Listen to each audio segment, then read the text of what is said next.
Psalm 95. O come, let us sing to the Lord. Let us make a joyful noise to the rock of our salvation. Let us come into his presence with thanksgiving. Let us make a joyful noise to him with songs of praise. For the Lord is a great God and a great King above all gods. In his hand are the depths of the earth. The heights of the mountains are his also.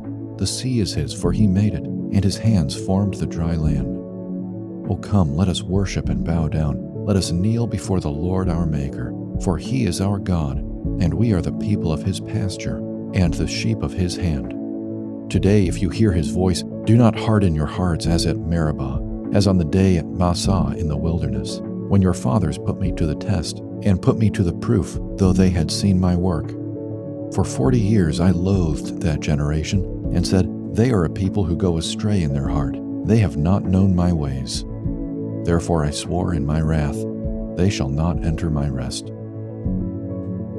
Do you learn from the mistakes of those who have gone before you? That is the call of Psalm 95.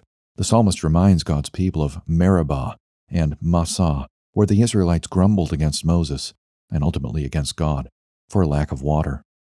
The psalmist encourages God's people to come to God in contrition and worship instead, recognizing him as their maker and defender. After all, they had seen my work. Are you grumbling today? Murmuring? Do you find yourself nursing wounds, wondering why God has made your life so hard? Repent. Consider that God is the one who formed the earth and made you. Above all, consider the divine work that you have experienced, the gracious giving of his own Son to suffer for your sins and restore you to himself.